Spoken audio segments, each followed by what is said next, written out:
ولی الدارین امام القبلتین جد الحسن والحسین ابی القاسم محمد اما بعد فقد قال اللہ سبحانہ تبارک وتعالی وقوله الحق بسم اللہ الرحمن الرحیم کل نفس ذائقۃ الموت صلوات پڑھنے کو محمد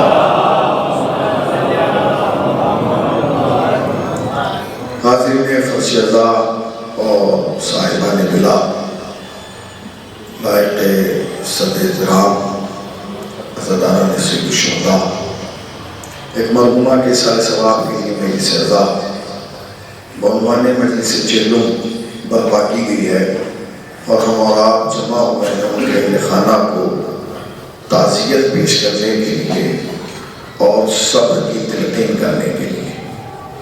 یہی قانون حیات ہے اور یہی اصول زندگی کہ جب ہمارے درمیان سے کوئی مومن یا مومنہ اس دار فانی کو چھوڑ کر اس عالم بقا میں قدم رکھتی ہے تو ہم اس کے سال ثواب کے لیے مجلس حسین برپا کرتے ہیں۔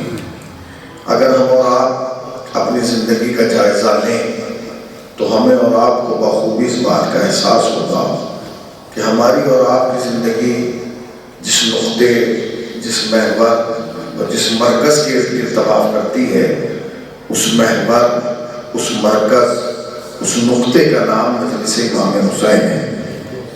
ہماری زندگی میں جتنی بھی رونقیں پائی جاتی ہیں ان سب رونقوں کی بنیاد مجلس امام حسین ہے۔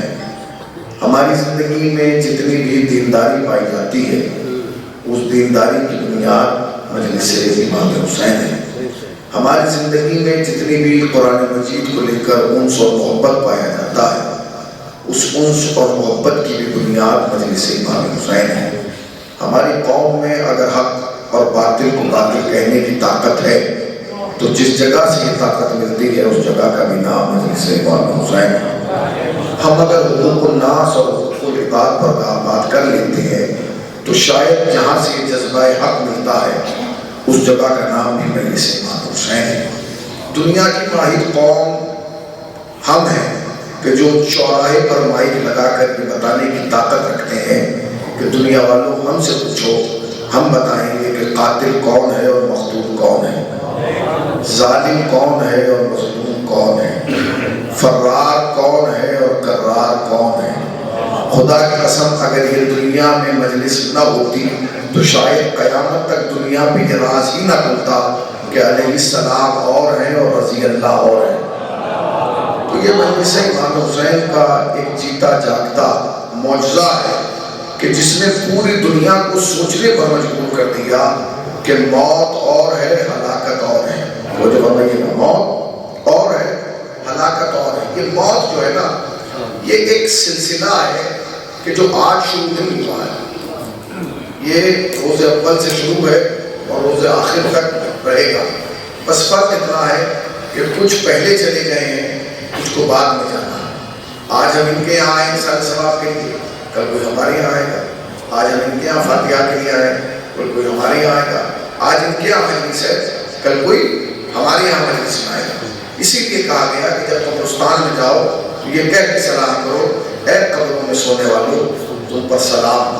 بس فرق اتنا ہے کہ تم پہلے آئے، ہمیں بعد میں آنا ہے۔ اب یہ جو بعد میں آنا ہے یہ کسی کو نہیں پتا کہ کتنی بعد میں آنا ہے۔ ہو سکتا ہے وہ بات 1 گھنٹے کے بعد ہو جائے، وہ بات 1 دن کے بعد ہو جائے، وہ بات 1 سال کے بعد ہو جائے، وہ بات 1 صدی کے بعد ہو، کچھ نہیں پتا، کسی کو کچھ نہیں پتا۔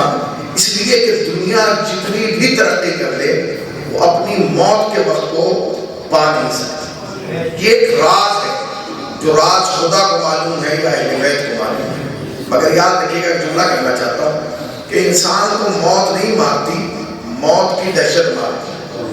جو موت سے نہیں ڈرتے انہیں موت چاہ کے بھی نہیں مارتا۔ موت انسان کو نہیں مارتی، موت کو انسان کو موت نہیں مارتی، موت کی دہشت انسان کو مارتی۔ جو موت کی دہشت نہیں رکھتے انہیں موت چاہ کے بھی نہیں مار پاتی۔ اب یقین نہ آئے تو آپ جا کے مدائن میں دیکھ لیں، ایک ایسا بھی تھا جسے موت کی دہشت نہیں تھی۔ یہی وجہ ہے جب علی آئے تو اٹھ کے بیٹھ گئے، پھر علی نے کہا سلمان لیٹ جاؤ، موت تم تک آ چکی ہے۔ تو سلمان کو علی نے لٹایا ہے، مارا نہیں ہے۔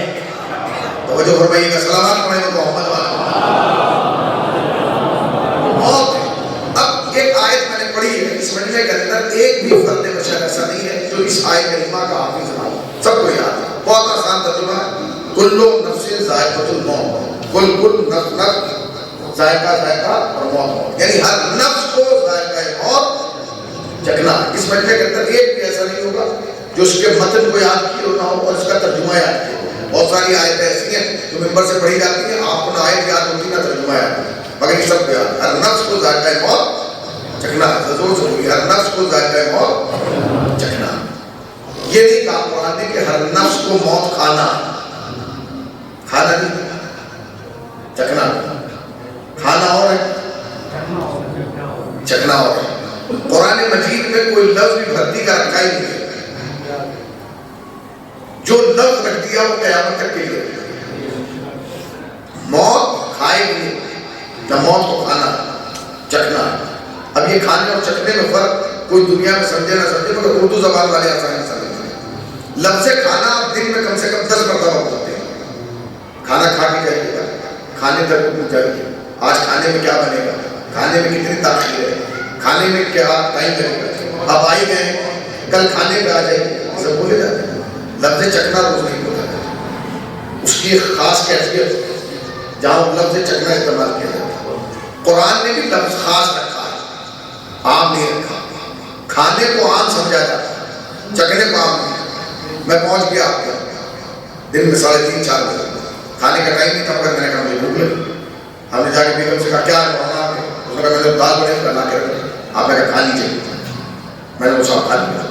اس نے کہا چلتا رکی شام تک جب رکے تو جب شام کو دسترخوان لگا تو یہاں سے وہاں یہ بھی اور وہ بھی اور وہ بھی اور وہ بھی، میں نے اپنی عادت کے مطابق ایک ہی چیز سے کھایا، اس کے بعد کا پروردگار تیرا شکر ہے تمہیں جس میں عزت کر۔ انہوں نے کہا مولانا یہ کیا ہے؟ کہہ رہا میں تو کھا چکا، پیٹ بھر گیا، اس کا شیر ہو گیا۔ اس نے کہا نہیں مولانا آپ کھا چکے، مگر یہ سب آپ ہی کے لیے بنائے۔ میں نے کھا چکا، اب آپ ایک لفظ بنائیں گے، ٹھیک ہے کھا چکے، کھائیے تھوڑا تھوڑا چکھ لیجیے۔ یہ لفظ آپ نے صبح کیوں نہیں کہا تھا 3 بجے کہ چکھ لیجیے؟ اس لیے نہیں کہا تھا کیونکہ ڈش ایک تھی۔ دیکھو جہاں ایک قسم کی ڈش ہوتی ہے وہاں کہا جاتا ہے کھا لیجیے، اور جہاں ورائٹیز مختلف ہوتی ہیں وہاں کہا جاتا ہے چکھ لیجیے۔ اب بھی سمجھا؟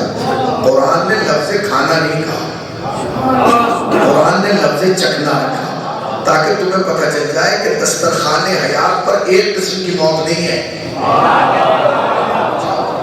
سفرہ حیات پر ایک قسم کی موت نہیں ہے۔ کوئی زیادہ جلدی نہیں ہے، سکون سے سمجھیے گا، جہاں بات آپ کے دل تک پہنچے وہاں اپنی آواز کو میری آواز سے ملائیے گا تاکہ بات ایک قدم آگے بڑھے۔ سفرہ حیات پر ایک قسم کی موت نہیں ہے، موت کی بھی ورائٹیز ہیں، موت کی بھی قسمیں ہیں۔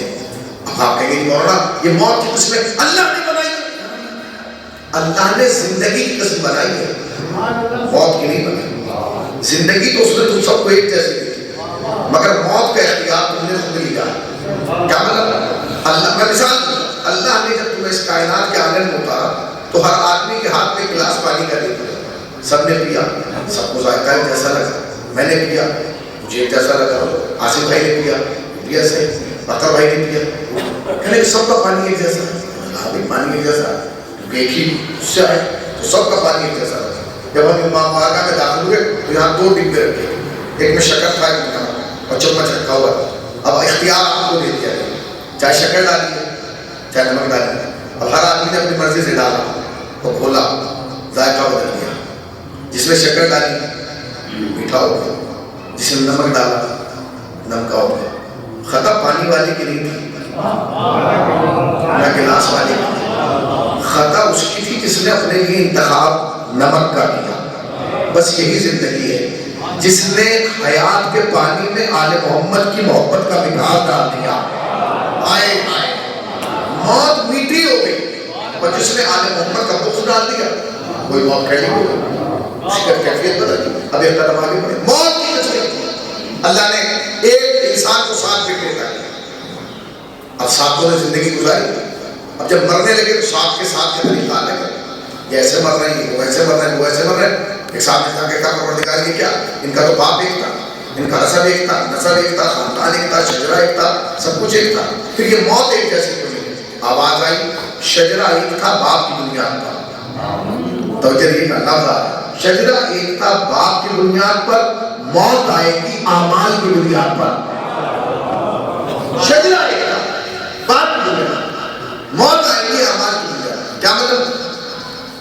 جیسے اعمال ہوں گے ویسی موت آئے گی, جیسا عمل ہوگا ویسی موت آئے گی, جیسی فکر ہوگی ویسی موت آئے گی, جیسا نظریہ ہوگا ویسے موت آئے گی. سچ بتائیے, مجلس کرنے والے کی موت اور مجلس روکنے والے کی موت برابر ہے؟ بولیے. نماز پڑھنے والے کی موت اور نماز سے دور والے کی موت ایک ہے؟ بولیے بھائی.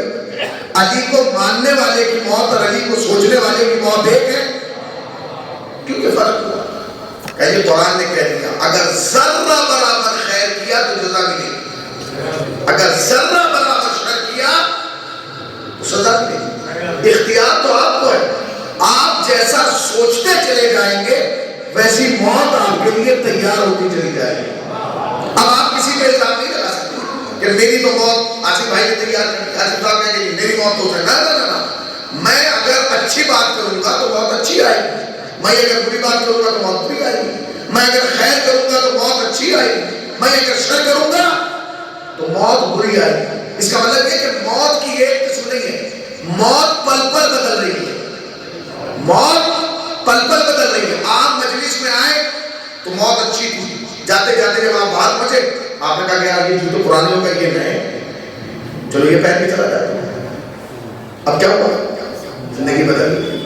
وہاں تک پہنچے پھر خیال آیا کہ نہیں یہ غلط ہو گیا, واپس رکھا.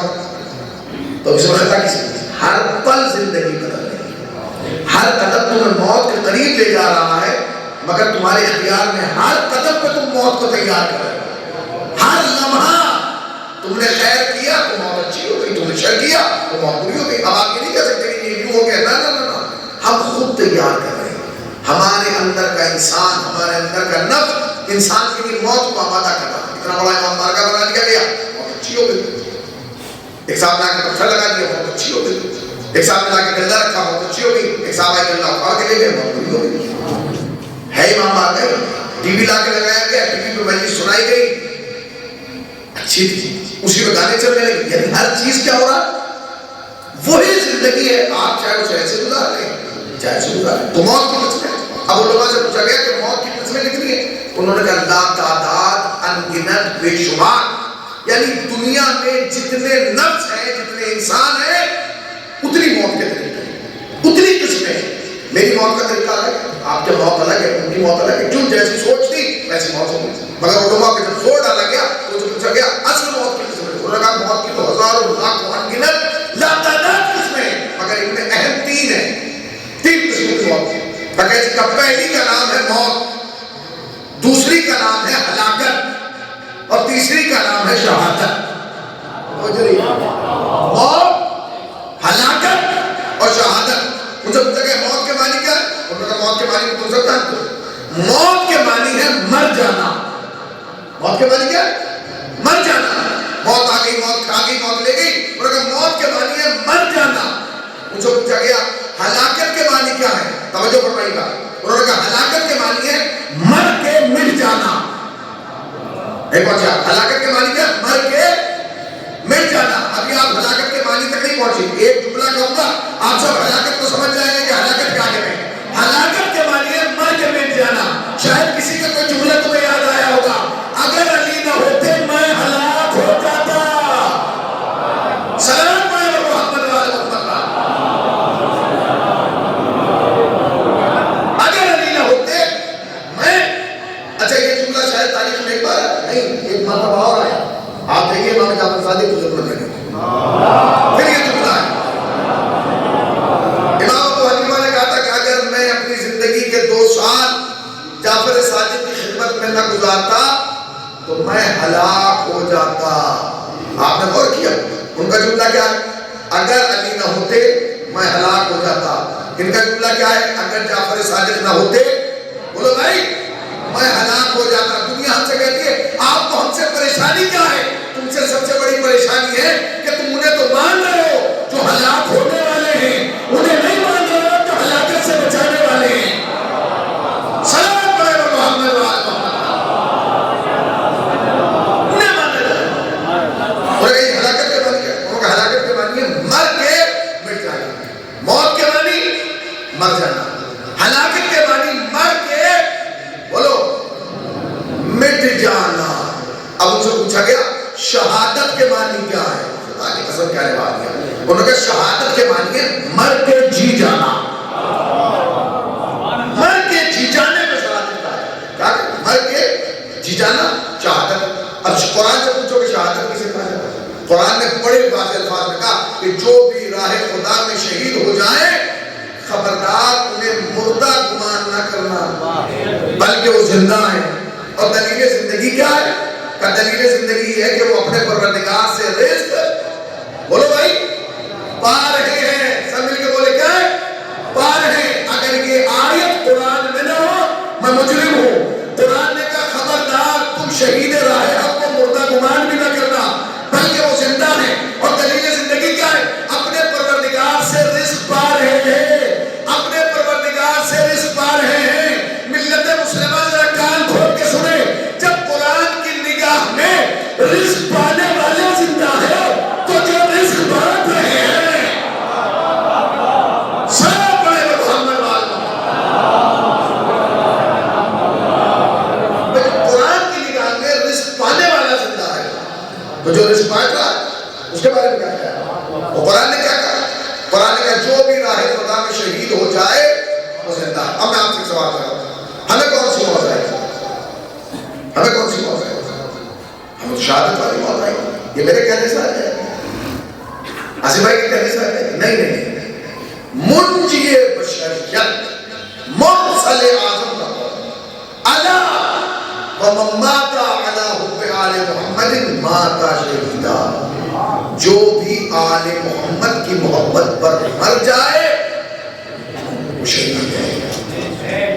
اس جملے کی وضاحت کو سمجھیں پھر سمجھیں. یہ 1000 مرتبہ آپ نے جملہ سنا ہے مگر اس کی گہرائی کو سمجھیں. جو بھی آل محمد کی محبت پر مر جائے.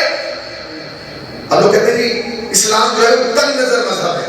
اسلام تک آؤ تو صحیح تمہیں پتہ چلے گا کتنا تنگ ہے. جو بھی آل محمد کی محبت میں مر جائے وہ شہید ہے. بات ختم ہو گئی. اس قول کا سب سے بڑا کمال یہ کہ اس میں نبی نے تاریخ نہیں دی کہ جو بھی 2025 تک مرے گا وہ شہید ہے. کوئی جگہ نہیں دی کہ جو عالم میں مرے گا وہ شہید ہے. نہ جگہ طے ہے, نہ وقت طے ہے, نہ رنگ طے ہے, نہ نسل طے ہے. جو بھی مر جائے, جہاں بھی مر جائے, جس کیفیت میں مر جائے, اگر وہ آل محمد کا وفادار ہے, مرنا تمہارا کام ہے, شہادت دینا ہمارا کام ہے. اس کا مطلب یہ کہ ہم جو مریں گے وہ شہید مریں گے. اور شہید کے لیے قرآن نے کیا کہا؟ زندہ. اور شہید زندہ ہے تو یہ تو بات پتھر کی لکیر ہے. مگر اس بات کو ثابت کیسے کیا جائے گا کہ زندہ ہے؟ ثابت کیسے کیا جائے گا؟ ثابت کیسے کیا جائے گا کہ زندہ ہے؟ پتہ کیسے چلے گا؟ میرے کہنے سے نہیں.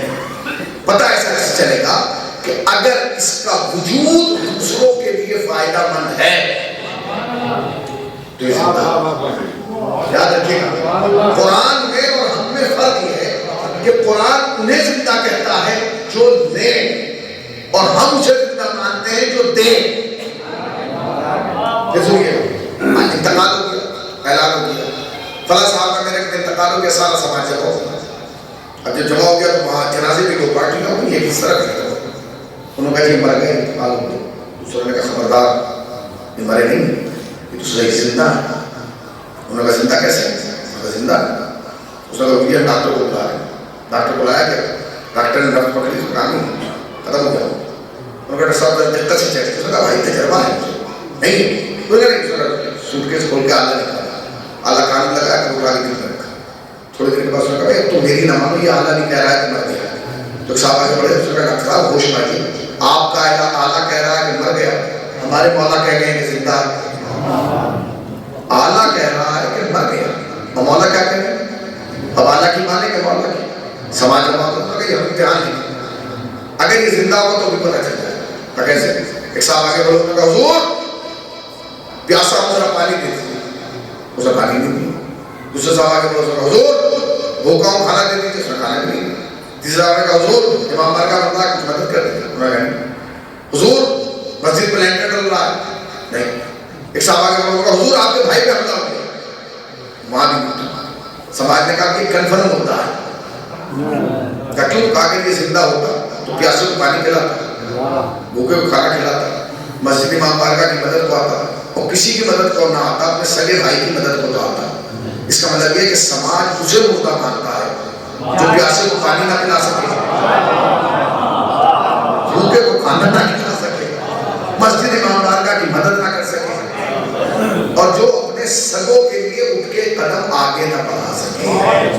جانتے ہیں کرونا آیا، بڑا نقصان ہو گیا، لاک ڈاؤن آیا، بھائی جو بھی نقصان ہوا ہو، مگر کرونا آنے کے بعد ہمیں اتنا پتہ چل گیا کہ سماج میں کون زندہ ہے کون مردہ ہے۔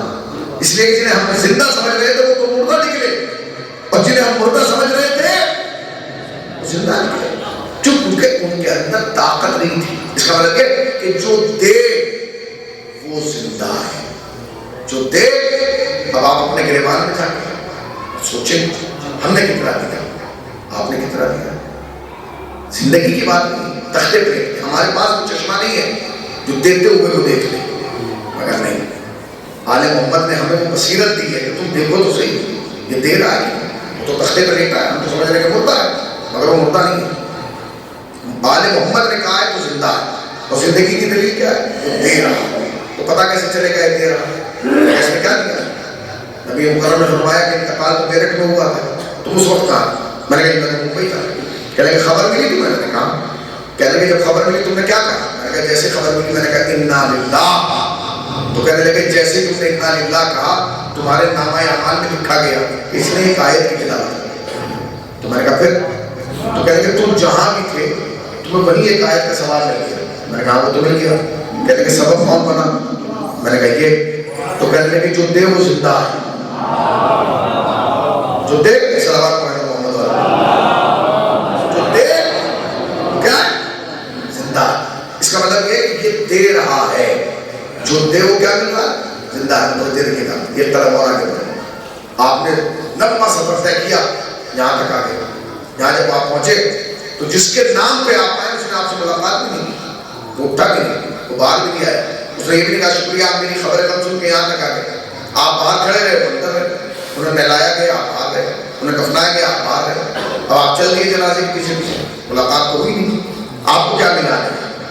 نہ گھر والوں نے آپ کو کچھ کہا، حضور بس یہ کہا کہ شکریہ آپ تشریف لے آئے، مگر نہیں، جب شریعت کے آنگن میں اتر کے دیکھو گے تو تمہیں احساس ہوگا۔ شریعت نے کہا جب کوئی مومن کسی مومن کی خبر غم سن کے اس کے جنازے کے لیے چل رہا ہے تو جب تک وہ اس کے جنازے تک نہیں پہنچ جاتا اللہ فرشتوں کو حکم دیتا ہے کہ اس کے ہر قدم پر 70 نیکیاں نامہ اعمال میں لکھتے چلے جاؤ۔ تو گھوم تو تم پورے شہر میں بھی رہے تھے مگر کہیں نیکی نہیں لکھی، مگر اب جب تم میرٹھ تو تم 1000 مرتبہ آئے مگر کبھی نیکی نہیں لکھی ہر قدم پہ، مگر اب جب تم آئے تو ہر قدم پہ نیکی لکھی گئی کہ نہیں؟ آپ نے کہا لکھی گئی۔ شریف نے پوچھا سبب کون بنا؟ ہم نے کہا جو تختے پہ لیٹا ہے۔ تو کہنے کہ یہ جب سبب بنا تو اس نے دیا نا؟ میں نے کہا جو دے وہ زندہ، تم نے غور ہی نہیں کیا، پہلے ایک آیت کا ثواب دلایا، اس کے بعد ہر قدم پر نیکی کا ثواب دلا دیا۔ سبب کون بن رہا ہے؟ یہ آپ یہاں پہنچے، آپ کی ملاقات نہ مرحوم سے ہوئی نہ مرحومہ سے ہوئی، آپ نے کیا کیا؟ کون؟ آپ نے فقط نہ پوچھا مرحوم کا بیٹا کون ہے، آپ نے کہا یہ قریب بلایا، عادتاً اس کے سر پہ ہاتھ دیا، سر پہ ہاتھ دے کے کہا کہ خدا تمہیں سلامت رکھے، تمہارے مرحوم کو غریب کا رحمت فرمائے، تمہارا ان کا یہی تک ساتھ تھا، یہی لفظ ہوتا ہے اس کے علاوہ کچھ نہیں، اور پیچھے ہٹے۔ جب تم پیچھے ہٹے تو شریعت نے کہا اب اور کیا چاہیے؟ تم نے تو اور طرف بڑھا دیا۔ ہم نے کہا ہمیں کیا ملا؟ شریعت نے کہا اپنے عینک سے نہ دیکھ، شریعت کے آنگن میں اتر کے دیکھ۔ اب جو ہم نے آنکھیں کھول کے دیکھی تو اب تو کیفیت ہو گئی۔ شریعت نے کہا جب کوئی مومن اس دنیا سے جائے مومن اس کے یتیم کے پاس جا کے اس کے سر پر ہاتھ پھیرتا ہے، جتنے بال اس کی ہتھیلی کے نیچے آتے ہیں اللہ ہر بال کے بدلے میں فرشتے کو حکم دیتا ہے 70 نیکیاں اس کے نامہ اعمال میں لکھ دے۔ تم نے غور ہی نہیں کیا، ہر قدم پر نیکی، ہر آیت کے بدلے میں ثواب، ہر بال کے بدلے میں کیا کہ جتنے بال تمہاری ہتھیلی کے نیچے آتے ہیں ہر بال کے بدلے میں 70 نیکیاں تمہارے نامہ اعمال میں لکھی جاتی ہیں۔ بڑی خاموشی سے تم نے سن لیا، کوئی بال کی گنتی کر سکتا ہے؟ کوئی بال کا حساب رکھ سکتا ہے؟ اگر بال کا حساب رکھنا آسان ہوتا تو کبھی علی سے یہ نہ کہا جاتا یہ بتائیے میرے سر میں بال کتنے ہیں؟ بال کا حساب مشکل تھا، اسی لیے مشکل پوچھا گیا جب اس نے کہا بتائیے میرے سر میں بال کتنے ہیں؟ علی نے مسکرا کے کہا بتا دوں تو کیا گن لے گا؟ اس نے کہا گن پاؤں گا۔ علی نے کہا بیٹھ جا اور یاد رکھ جتنے بھی بال ہیں ہر بال کی جڑ میں ایک شیطان بیٹھا ہے جو قیامت تک تجھے گمراہ کرتا رہے گا۔ اب آپ نے غور نہیں کیا، علی نے اسے کہا بیٹھ جا، تیرے پاس جتنے بھی بال ہیں ہر بال کی جڑ میں ایک شیطان بیٹھا ہے۔ علی نے جواب تو مسجد کوفہ میں دیا مگر ہر قیامت تک پیدا ہونے والے آدمی کو کسوٹی دے دی کہ دنیا والوں یاد رکھو جب بھی جو بھی جہاں بھی جس لباس میں بھی ہمارے خلاف کھڑا ہو سمجھنا اس کی جڑ میں شیطان بول رہا ہے۔ اس کی جڑ میں شیطان بول رہا ہے۔ تو شریعت نے کیا کہا؟ شریعت نے کہا جو کسی یتیم کے سر پر ہاتھ دے دے جتنے بال ہتھیلی کے نیچے آئیں گے ہر بال کے بدلے میں 70 نیکیاں نامہ اعمال میں لکھ دی جائے گی۔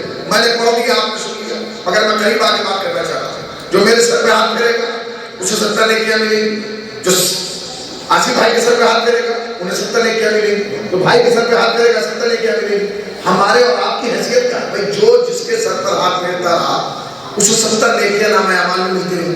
اب ایک جملہ کو ہوتا ہے اس کا سے جو ہمارے اور تمہارے سر پہ ہاتھ پھیرے اسے تو 70 نیکیاں مل رہی ہیں۔ مسلمانوں ذرا اینک تعصب کی ہٹا کے دیکھو، جو تمہارے اور ہمارے سر پہ ہاتھ پھیرے اسے تو نیکیاں مل رہی ہیں، تو جو 17 برس تک محمد کے سر پہ ہاتھ پھیرتا رہا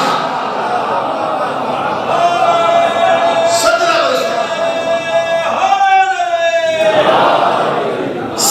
برس تک محمد کے سر پہ ہاتھ پھیرتا، اس کے نامہ اعمال کا کیا ہو؟ اس کی کیفیت کا کیا؟ میں ایک جملہ کہنا چاہتا ہوں، حدیث سن لیجیے۔ مرسل اعظم نے فرمایا کہ جو اس دنیا میں کسی یتیم کی کفالت کرے گا، جو اس دنیا میں کسی یتیم کی کفالت کرے گا، آپ نے انگلیاں اٹھائی، وہ آخرت میں جنت میں میرے ساتھ ایسے رہے گا۔ اگر نبی یہ 2 انگلیاں نہ دکھاتے ہم نہ دکھاتے، کیونکہ ہمارے یہاں مشکل ہے کہ نبی نے جہاں ہاتھوں کو اٹھایا ہم ہاتھ اٹھا کے بتاتے ہیں، جہاں انگلیاں اٹھائی وہاں انگلیاں اٹھا کے دکھاتے ہیں، اور جہاں فضل سے بھگایا وہاں فضل سے بھگا کے دکھاتے ہیں۔ پھر سنیے گا، نبی نے فرمایا جو اس دنیا میں کسی یتیم کی کفالت کرے وہ آخرت میں جنت میں میرے ساتھ ایسے رہے گا۔ یا نبی اللہ انہیں بتا دیجئے، ذرا انہیں کھٹا کے بات کریں گے، جو نبی اس دنیا میں کسی یتیم کو پالے وہ تو نبی کے ساتھ رہے، تو جو اسی یتیم کو پالے، جو اسی یتیم کو پالا پھر اس کی کیا؟ تو کتنی چیزیں؟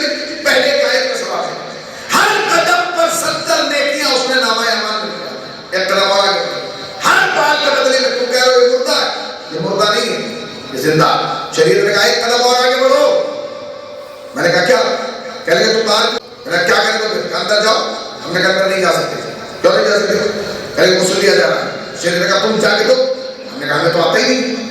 تو کہنے کہ اگر آتا نہیں تو غسل کون دے رہا؟ میں نے کہا ہر بستی میں 2-4 آدمی ہیں، مرتا کسی کا بھی ہے، فون انہیں کو کیا جاتا ہے، چچا آ جائیے، ابا مر گئے، دادا مر گئے، ماموں مر گئے، خالو مر گئے، آئیے، اور وہ آگے بیچارے غسل لے کے چلے جاتے ہیں۔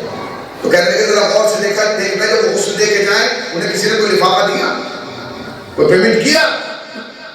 میں نے کہا نہیں کچھ بھی نہیں، شکریہ ادا کرتے چلے جاتے ہیں۔ شریعت نے کہا بتاؤ یہ نہلایا جو یہ احسان ان پہ ہے جو زندہ ٹہل رہے یا اس پہ ہے؟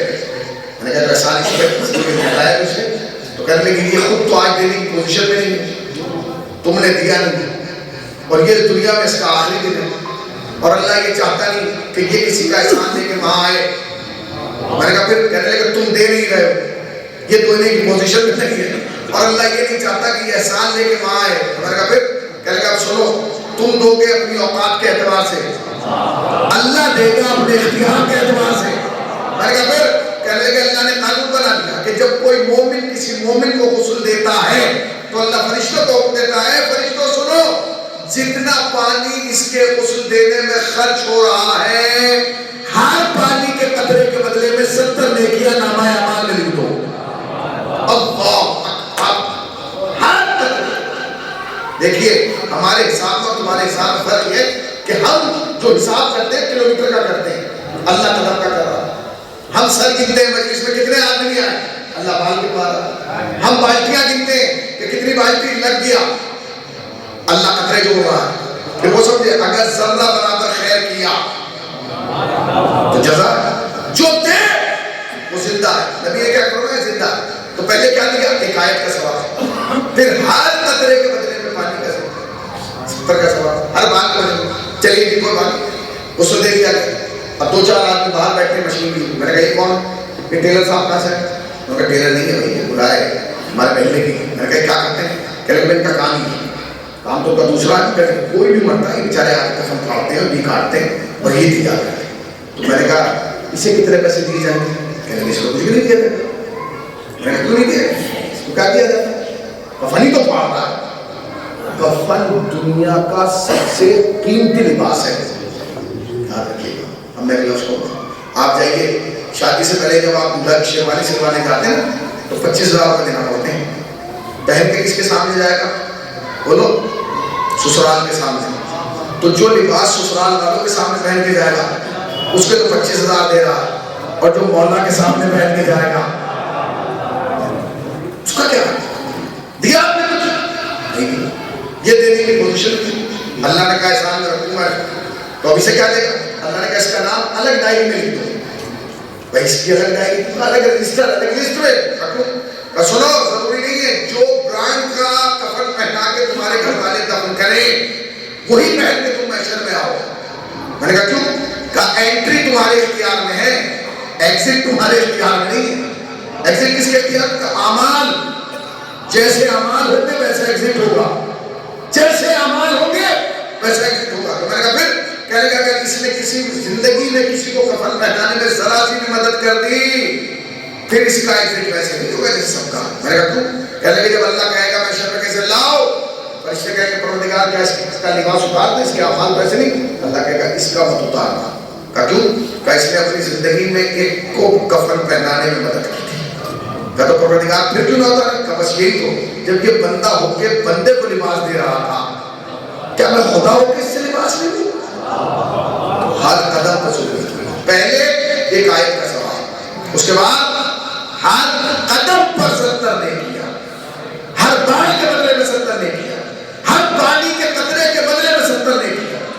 اگر یہاں لباس پہنا دیا تو وہاں لباس کے ساتھ دکھائے گا.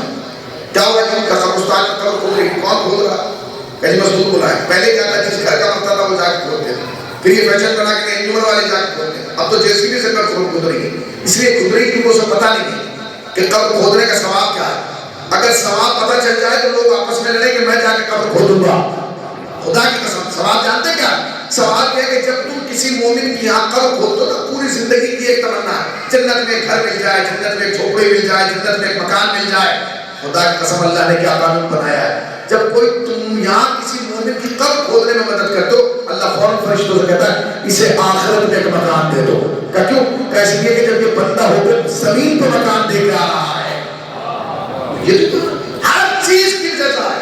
آپ کسی کے جنازے میں آتے ہیں, آپ کے سمجھتے ہیں گھر والوں پہ احسان ہے, ہم آ گئے 4 گھنٹے پہلے آ گئے, 5 گھنٹے تک رکے رہے, 6 گھنٹے تک رک رہے, کسی پہ احسان نہیں ہے. ہر قدم پر تم اپنے اوپر احسان کر رہے ہو.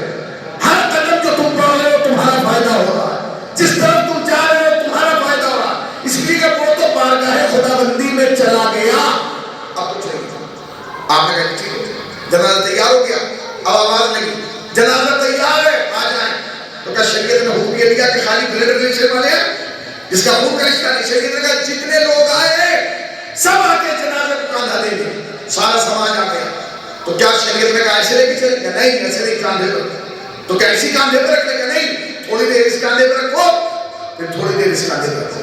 صادق آل محمد سے پوچھا گیا دونوں کاندھوں پہ جنازہ کیوں رکھا گیا, تو صادق آل محمد نے فرمایا کیونکہ کاندھے نہیں ہیں, 2 پوسٹیں ہیں, 2 منصب ہیں, ایک یہاں بیٹھا ہے ایک یہاں بیٹھا ہے. یہاں والے کا کام اچھائی کیا ہے, جب تم جنازہ اس کاندھے پہ رکھتے ہو تو یہ لکھتا ہے اتنی دیر رکھا، اتنے قدم چلا، اتنی بھوک کی شدت تھی، اتنی سے تمازت برداشت کی، اتنے قدم رکا رہا، اتنے فاصلہ طے کیا، مگر جیسے ہی وہ جنازہ یہاں تھا، اب اس کا کام کیا ہے؟ برائی لکھنا، غیبت لکھنا، حسد لکھنا، عناد لکھنا. جب وہ یہاں رکھا گیا تو یہ بیٹھا ہوا، پھر اللہ فرشتوں کو کہتا ہے لکھ. کہتا پروردگار کیا لکھوں؟ گالی یہ نہیں دے رہا، گناہ یہ نہیں کر رہا، تو جنازہ لے کے چل رہا ہے. کہتا پھر بیٹھا کیوں ہے؟ جملہ سنیے گا کیا کیا مطلب کہ اگر کچھ لکھ نہیں سکتا تو جب تک اس نے جنازہ اٹھایا ہوا ہے جو لکھا ہے اسے مٹانا شروع کر دے. اللہ، یعنی اس کاندھے پہ لکھ رکھا تو خیر میں اضافہ ہونے لگا، اور جنازہ اس کاندھے پہ رکھا تو کمی ہونے لگی، گناہوں میں کمی. جنازہ ہو گیا، لے کے چلے آئے، قبرستان تک لے آئے. اب جب قبرستان میں لے آئے آپ نے جنازے پہ رکھا، مولانا آئیے نماز جنازہ پڑھا دیا. مولانا آ گئے، مولانا نماز جنازہ پڑھے. ایک جملہ ہے، وہ جملہ مشہور زمانہ، پروردگار ہم کچھ نہیں جانتے، بس یہ جانتے ہیں کہ یہ خیر پر تھا. یہ جملہ جانتے ہیں کتنا بڑا؟ پہاڑ سے بڑا جملہ ہے، پہاڑ سے بڑا. خدا کی قسم علماء عرفان یہ کہتے ہیں اگر کسی شخص کے جنازے پر 40 لوگ کھڑے ہو کے کہتے ہیں نا ہم کچھ نہیں جانتے بس یہ جانتے ہیں کہ یہ خیر پر تھا، اللہ فرشتوں سے کہتا ہے اس کا حساب نہ کرو. پروردگار کیوں؟ کہنے لگے برات تو ان کا مالا ہے، دشمنیاں تو ان سے تھی، بغض و حسد تو اس نے ان سے کیا، مخالفت تو ان سے تھی. جب یہ بندے ہو کے بھول گئے میں خدا ہوں کیا؟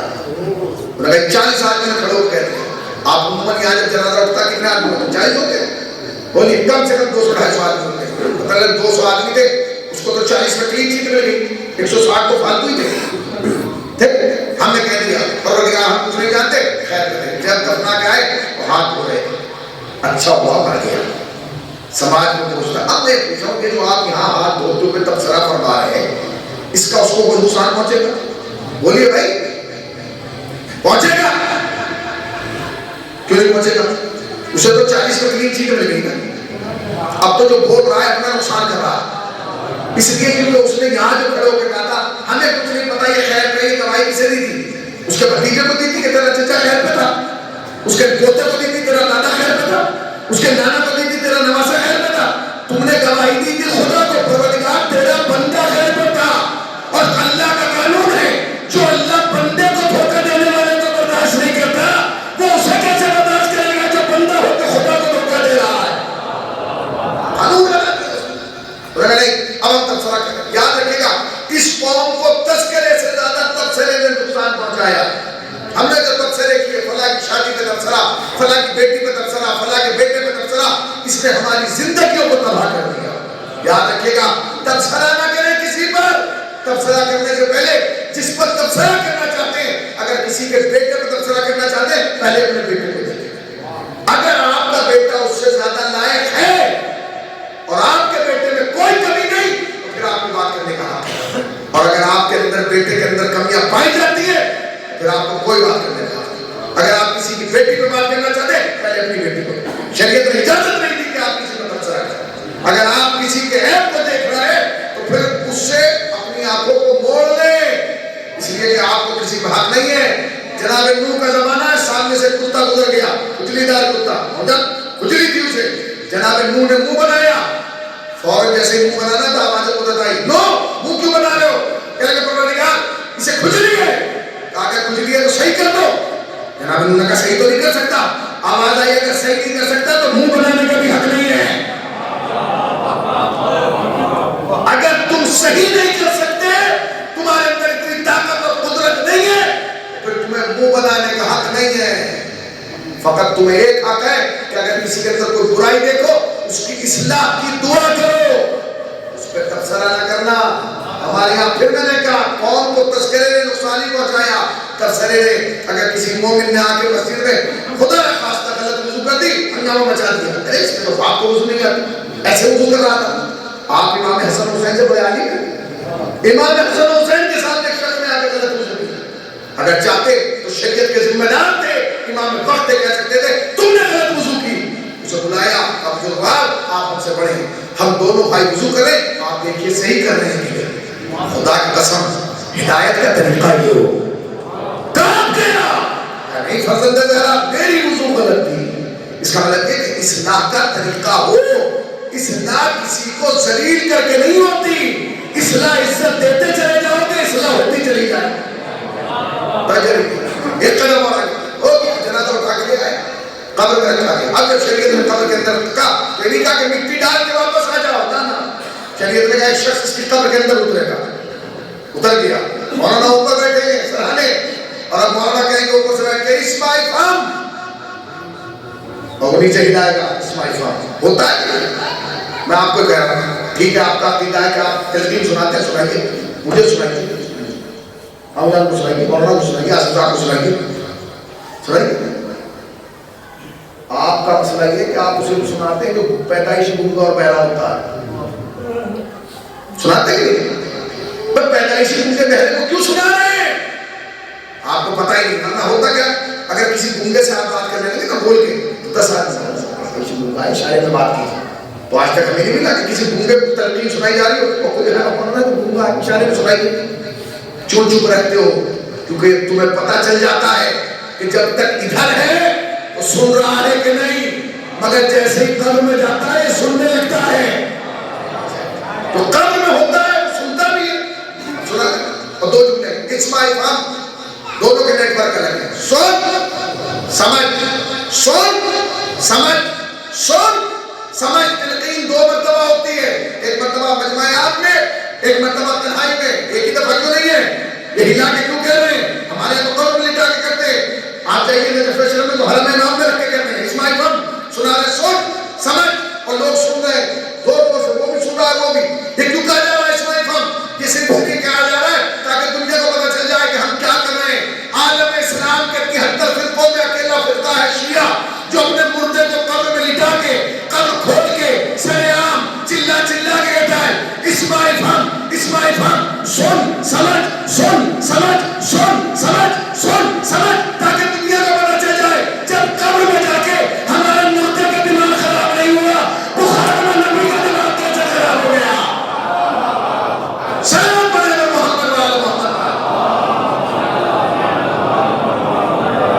جب قبر میں جا کے, اچھا سنا کیا, کوئی نئی بات, کوئی نئی بات سنا رہے ہیں آپ, کوئی بات سنا رہے جو اماں کی گود سے سنتے آ رہے ہیں, کوئی بات جو معلم نے مکتب میں سکھائی, کوئی بات جو خطیب نے منبر سے سنائی. تیرا رب یہ ہے, تیرا رب یہ ہے, تیرا ایمان یہ ہے, تیرا رسول یہ ہے, تیری کتاب یہ ہے, تیرا قبلہ یہ ہے, تیرا پہلا یہ ہے, تیرا دوسرا یہ ہے, تیرا تیسرا یہ ہے, تیرا چوتھا یہ ہے, تیرا پانچواں یہ ہے. یعنی جو مجلس میں سنایا جا رہا تھا وہی قبر میں سنایا جاتا ہے. اسی لیے کہا جاتا ہے جب مجلس ہو تو باہر ادھر ادھر نہ کھڑے ہوا کرو, بلکہ مجلسوں میں آ کے بیٹھا کرو, تاکہ جب یہاں وہاں سنایا جائے تو تمہیں احساس ہی نہ ہو کہ قبر میں لیٹے ہو یا مجلس میں بیٹھے ہو. آپ سنا اسماعیل فام کا فلاح میں فلاح, اور پھر کہتے ہیں یوں سمجھا, سمجھ گیا. پہلے ہمارے یہاں یہ بات میڈیکل سائنس نے پروف کر دی کہ وہی آدمی بولتا ہے جو سنتا ہے. سن نہیں سکتا وہ بول نہیں سکتا, جو بول نہیں سکتا اس کا مطلب وہ سن نہیں سکتا. جو سن رہا ہے وہ بولے گا. آپ نے کہا اسماعیل فام سن اور سمجھ, تو اگر یہ سن اور سمجھ رہا ہے تو پھر آپ کیوں کہہ رہے ہیں مفاہیم تھا, کیوں کہہ رہے ہیں؟ وہ خود کہے گا ہاں جی سمجھتے ہیں, کہہ نہیں سکتا, کہہ سکتا کہ بھائی کیا مردہ قبر میں بول نہیں سکتا, بولیے, تو پھر کیوں نہیں بولتا؟ جواب دیجیے سر. آپ قبر میں سنا رہے ہیں اسماعیل فام, وہ نیچے کہ ہاں سمجھ گیا, پھر کیا ہوگا؟ قبر سے نکل پائے, وہ سنتا بھی ہے سمجھتا ہے. تو جب سن بھی رہا ہے سمجھ بھی رہا ہے تو بول کیوں نہیں رہا؟ علماء فرمان کہتے ہیں وہ بول بھی سکتا ہے مگر وہ بولتا نہیں. کیوں نہیں بولتا؟ تو میں نے مثال کو اپنے انداز میں بیان کرا. وہ کہتے ہیں مثلا یہاں نہیں چاہیے, میں پڑھ رہا ہوں آپ سن رہے ہیں, بات آپ تک پہنچ گئی, آپ سبحان اللہ بھی کہہ رہے ہیں, بابا بھی کہہ رہے ہیں. اگر یہاں کرسی ڈال دی جائے, اس کرسی میں لگا ہے تو سستا نہیں بڑھ جاتا ہے, اور پھر میں مجلس میں, تو آپ کی کیفیت کیا ہو جاتی ہے؟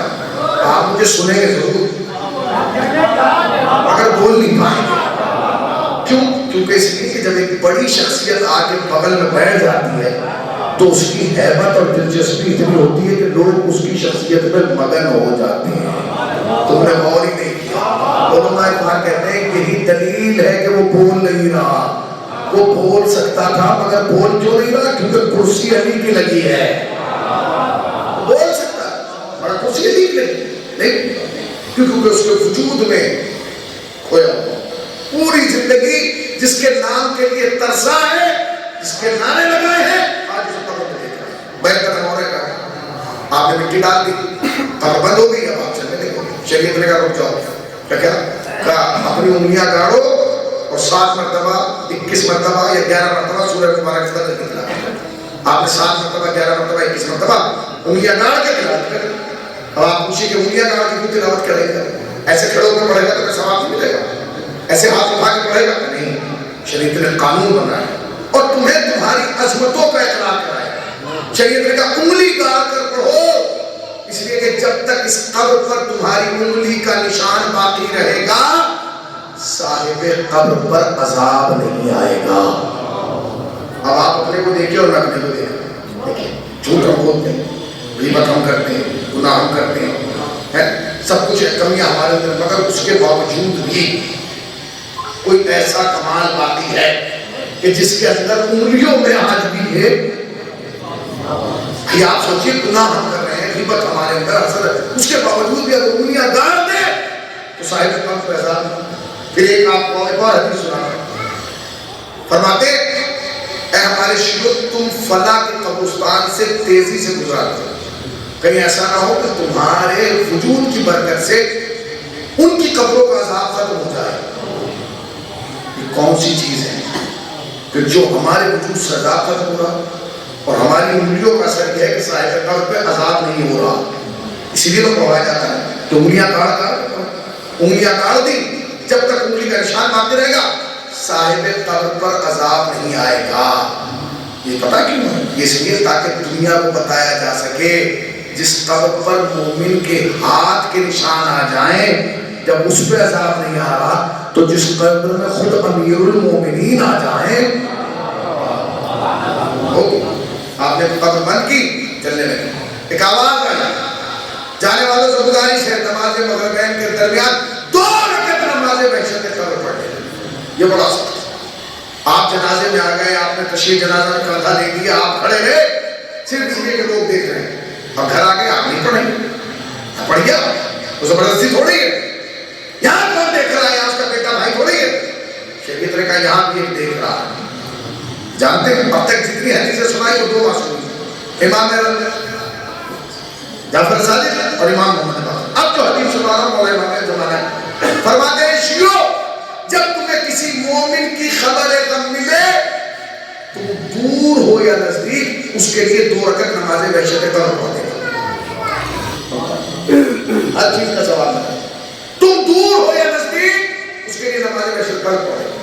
20 سال 25 سال پہلے جب کوئی امریکہ میں مرتا تھا یہاں خبر نہیں ملی، لندن میں مرتا تھا یہاں خبر نہیں ملی. آج کیا ہے؟ فیس بک کا زمانہ ہے. آدمی وہاں ہمارا فورن لکھ کے آ گیا. اب آپ نہیں جا سکتے، اتنے لوگ شہید ہو گئے، آپ نہیں جا سکتے. آپ نماز وحشت پڑھ دیں، اس کا ثواب.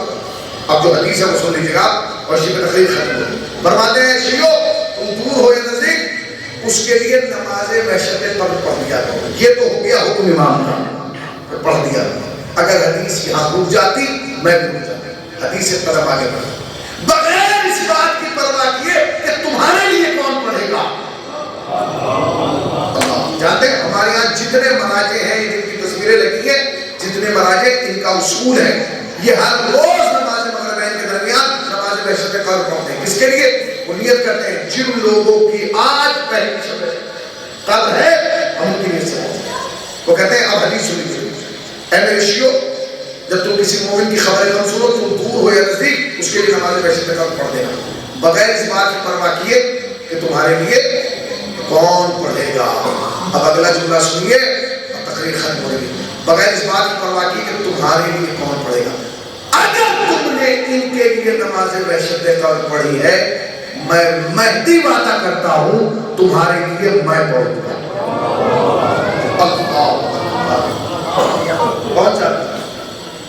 کون چاہتا ہے کہ امام زمان اگر کسی کے لیے 47 سال نماز وحشت قبر پڑھتے پورے محلے کو بتایا امام. جتنی احادیث میں نے آپ کو سنائی یہ سب کس کی ہے؟ معصومی. یہ سب کون ہے؟ خاندان ہے. عصمت و طہارت. غسل دو گے یہ ثواب، کفن پہناؤ گے یہ ثواب، کاندھا دو گے تو یہ ثواب، جنازے میں آؤ گے تو یہ ثواب، تشریح جنازہ بھی یہ ثواب، نماز وحشت قبر پڑھو گے یہ ثواب. افسوس تو یہ کہ جنہوں نے تشریح جنازہ کے ہر رکن کا ثواب بتایا تھا، جنہوں نے یہ بتایا تھا تو غسل دینے کا کیا ثواب ہے؟ حسین کو غسل نہیں دیا. جس نے یہ بتایا تھا کہ کفن پہنانے کا ثواب کیا ہے، اسی کو کفن نہیں دیا. خدا مرحومہ کو غریب رحمت فرمائے، درجات بلند. ایک ماں بڑی حساس، اتنی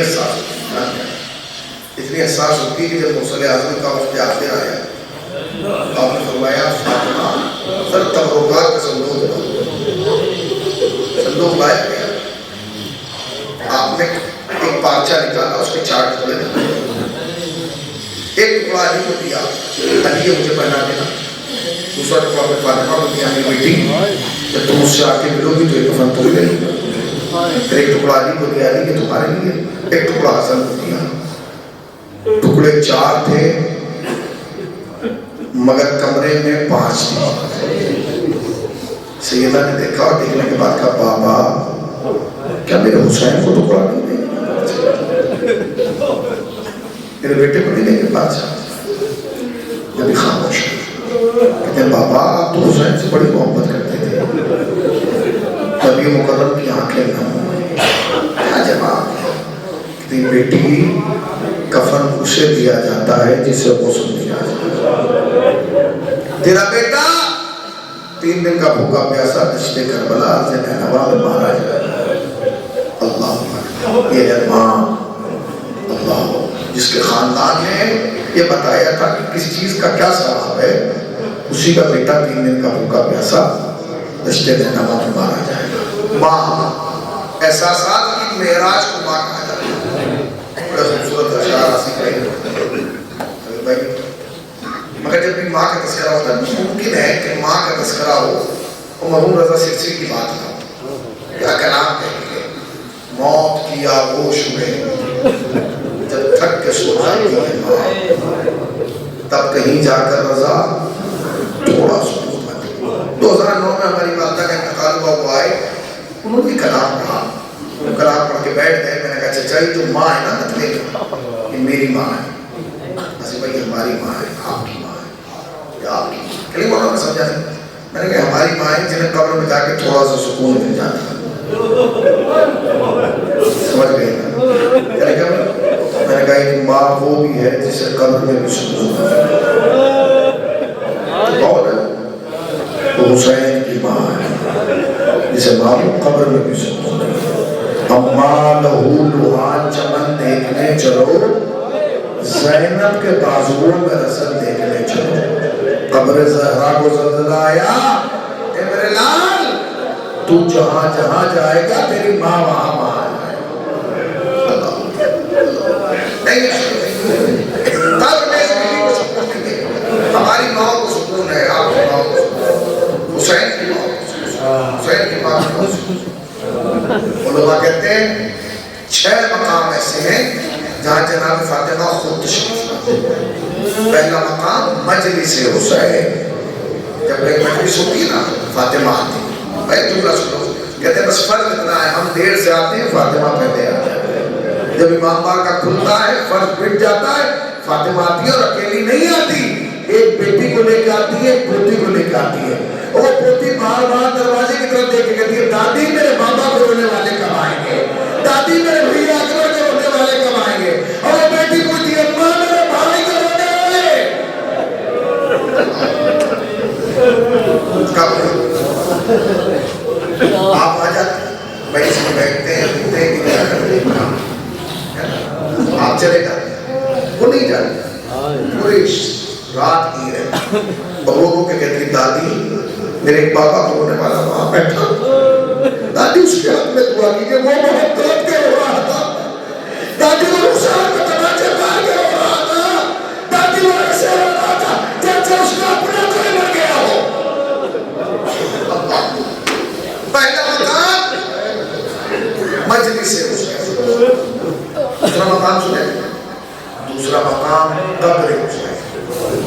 جب قبر حسین اور آپ جاتے نا زائر بن کے، سب سے پہلے جو تمہارے استقبال کے لیے جو ہستی آتی ہے اس کا نام فاطمہ۔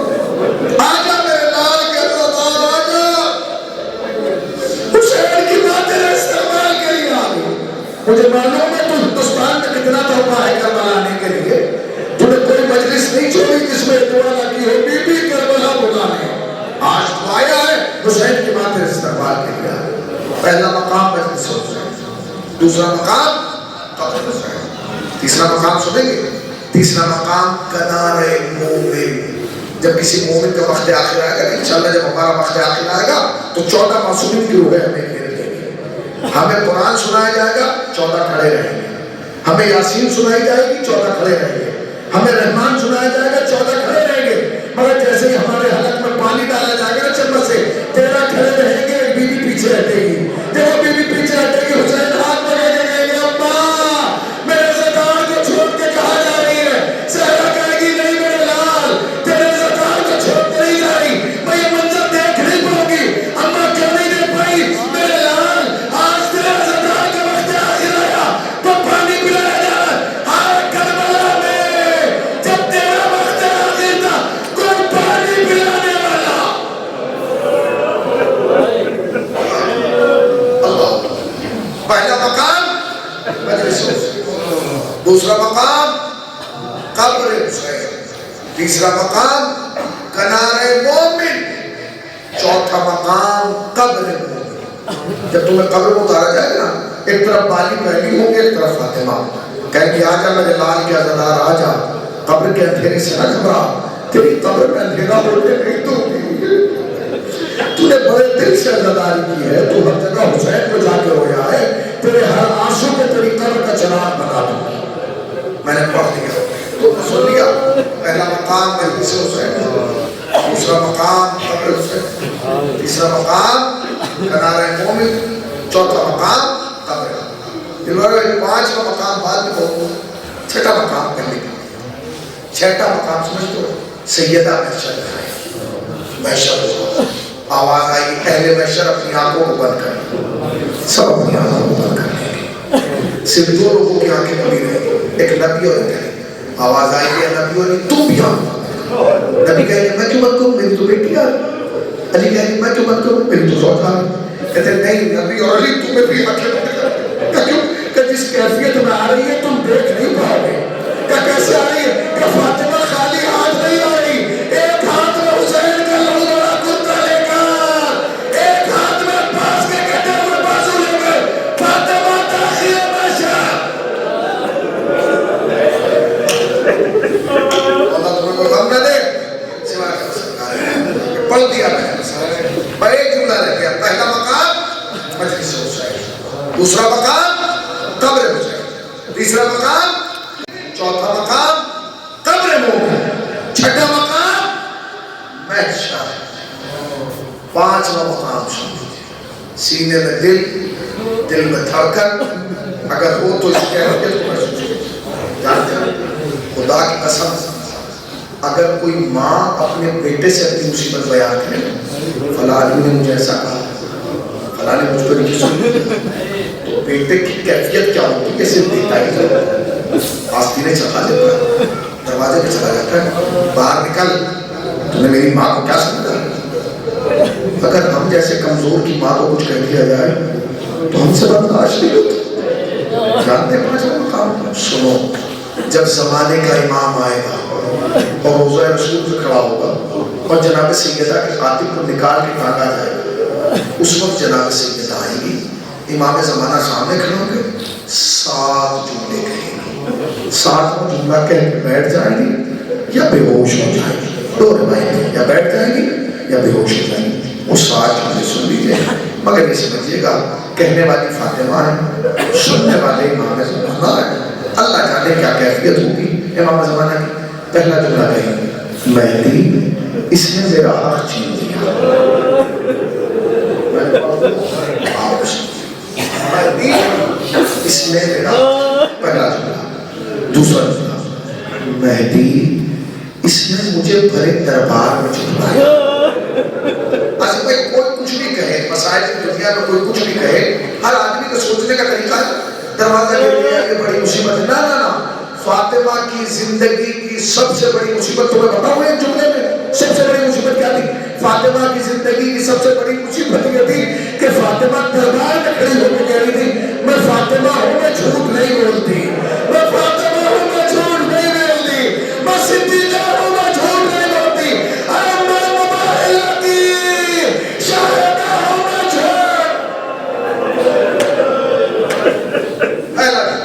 مہدی اس میں میرا دوسرا جملہ مہدی اس نے مجھے بھرے کردار میں چھوڑا. تیسرا جملہ سنیں گے کہیں مہدی اس نے میرے باپ کی تحریر کو پھاڑا. میں نے پڑھ دیا تم نے سن لیا. ایک بہت بڑے عارف بزرگ عالم دین جب یہ روایت پڑھتے تھے نا کہ فلاں نے رسول اللہ کی تحریر کو پھاڑا تو وہ اپنی جیب سے پرتہ نکالتے, پرتے کو نکال کے پھاڑتے تھے, پھاڑ کے زمین میں پھینکتے تھے, پھر ممبر سے اترتے تھے اسے جمع کرتے تھے. جمع کر کے ممبر پہ آتے تھے, مجمع سے پوچھتے تھے بتاؤ مجھے جمع کرنے میں کتنی دیر لگی؟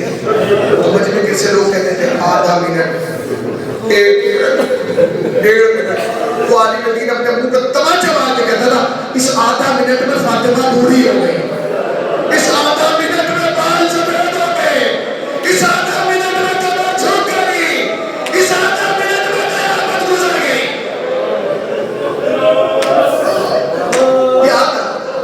آدھا منٹ میں فاطمہ بوڑھی, کمر جھک گئی, بال سفید ہو گئے, چہرے پہ جھریاں پڑ گئی, بھویں لٹک گئی. اس آدھا منٹ 18 سال کی جوان بیٹی آدھا منٹ میں بوڑھی ہو گئی. پہلا مہدی اس میں میرا ہاتھ, دوسرا جملہ مہدی اس میں میرے باپ, تیسرا جملہ مہدی اس میں میرے باپ کی تحریر کو پھاڑا. 4 جملے اسے سن لیجیے گا. پھر کہیں گے مہدی اس نے میرا دروازہ جلایا, مہدی اس نے میرا دروازہ جلایا. پھر کہیں گے مہدی اس نے میری پسلیاں, سن لیا تو 3 منٹ اور مہدی اس نے میری پسلیاں. اس کے بعد کہیں گے مہدی اس کے غلام قرفز ملعون نے میرا ہاتھ توڑ دیا ہے.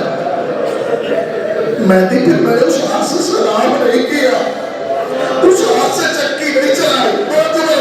اس کے بعد کہیں گے مہدی اس نے میرا محسن مار ڈالا. اس کا ختم کر دیا. میں ایک جملہ رہ گیا, مہدی اس نے میرا دروازہ جلایا, اس نے میری پسلیاں توڑی, اس نے میرا ہاتھ توڑ ڈالا, مہدی اس نے میرا محسن مار ڈالا. اور آخری جملہ جسے کہہ کے فاطمہ بیٹھ جائے گی, اللہ جانے امام زمانہ کیسے برداشت کریں گے. اس کے بعد کہیں گی مہدی اس نے مجھے تماچا مارا ہے, اے مہدی اس نے مجھے تماچا. اللہ جزاک اللہ. مہدی اس نے مجھے تماچا مارا, میں نے پڑھ دیا, تم نے سن لیا. پڑھنا آسان, سننا آسان. اگر آج کے دور میں خدا نہ خواستہ کسی کی ماں کے ساتھ یہ حادثہ ہو جائے, بیٹا زندگی بھر بھلا نہیں پاتا. اگر بیٹا ہم اور تم جیسا ہو وہ بھلا نہیں پاتا, نہ کہ بیٹا حسن جیسا ہو.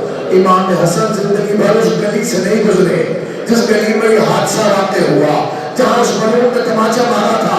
امام حسن اس گلی سے نہیں گزرتے تھے. روایت کے جملے یہ ہے, اماں کو دفن کر کے جب اگلے دن حسن گھر کے باہر گئے نا, چیخ مار کے واپس آئے. علی نگر میں اعلان کیا ہوا, کہتے بابا اماں کا قاتل مسکراتا ہوا جا رہا تھا. اے بابا اماں کا قاتل. میں نے پڑھ دیا, میں ایک جملہ اور میں اس رحمت ہوں, بس ایک جملہ ختم ہو گئی. میں اس اماں کا قاتل مسکراتا ہوا جا رہا تھا. امام حسن زندگی بھر اس گلی سے نہیں گزرے جس گلی میں واقعہ ہوا. حضرت آیت اللہ وحید خراسانی کہتے ہیں, ہمارے یہاں تو ہندوستان میں پڑھا جاتا ہے نا کہ جناب سیدہ کے جنازے پہ سب سے زیادہ جو رو رہے تھے امام حسین تھے. وہ کہتے ہیں نہیں امام حسن تھے. جب امام حسین سے اسما نے کہا نا امام حسن سے, وہ اگر آپ ایسے روئیں گے حسین کو کون سنبھالے گا, آپ بڑے ہیں حسین چھوٹے ہیں, ذرا صبر تحمل سے کام لیجیے.